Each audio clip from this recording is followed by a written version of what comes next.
अस्सलाम वालेकुम, आप देख रहे हैं लाइफस्टाइल विद सईदा। आज मैं आपके लिए लेकर आई हूँ गोश्त का सालन, जो कि बनाना बहुत ही आसान है, साथ साथ लज्जत से भी भरपूर है। इसको बनाने के लिए हमें चाहिए 4 से 5 टेबलस्पून ऑयल। ऑयल ज्यादा कम आप अपनी मर्जी से रख सकते हैं। 3 मीडियम साइज प्याज, इनका पेस्ट बना लिया है। इस तरह ग्रेवी बहुत अच्छी बनती है। फ्राई करें गोल्डन ब्राउन होने तक। अब हम इसमें शामिल करेंगे 1 टेबलस्पून लहसुन पेस्ट, 1 टेबलस्पून अदरक पेस्ट।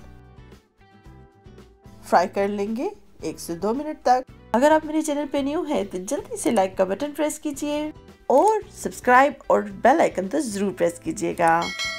अब मैं शामिल कर रही हूँ 1 किलो गोश्त। हम इसको 2 से 3 मिनट तक फ्राई करेंगे, जब तक कि ये अपना कलर ना चेंज कर ले।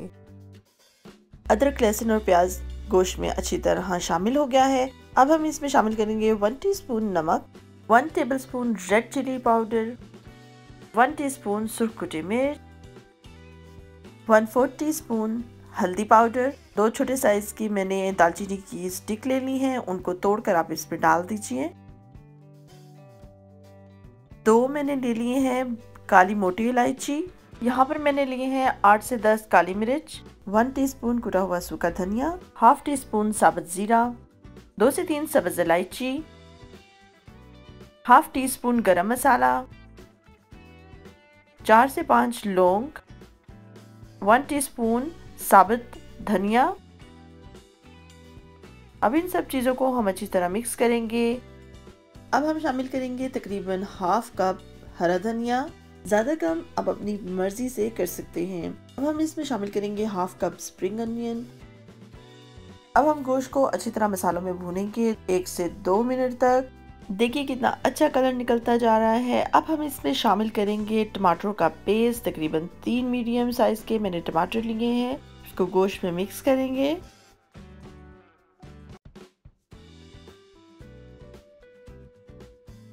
टमाटर अच्छी तरह मिक्स हो गए हैं। अब हम इसको कवर करके तकरीबन 5 से 10 मिनट तक ऑयल ऊपर आने तक पकाएंगे। ये देखिए टमाटर सारे गल चुके हैं, मिक्स हो चुके हैं गोश्त के अंदर और ऑयल बाहर आ गया है। बहुत ही मजेदार किस्म की इसमें से खुशबू आ रही है। अब हमने इसका सालन तैयार करना है, तो हम इसमें 2 पूरे और 1 आधा कप हम पानी शामिल करेंगे।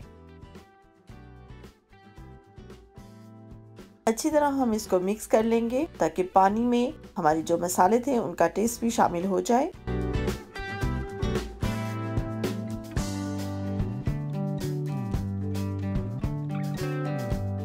फ्लेम आपने मीडियम हीट पे रखनी है। अब हमने इसको पकाना है 40 मिनट तक। ये देखिए 40 मिनट के बाद ये ऐसे लगेगा।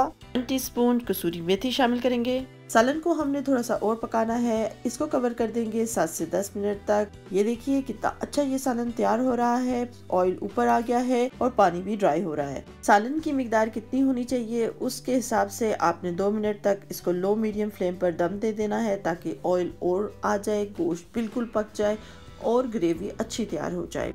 गोश्त का सालन, गोश्त की कढ़ाई, गोश्त की करी, आप कुछ भी कह सकते हैं, इसको बनकर बिल्कुल तैयार हो चुकी है। बहुत ही मज़ेदार। ये ना सिर्फ देखने में मज़े की लग रही है बल्कि खाने में तो ये और भी लजीज होगी।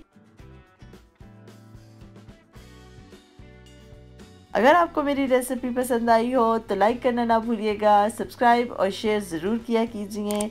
दुआओं में याद रखिएगा। अल्लाह हाफिज़।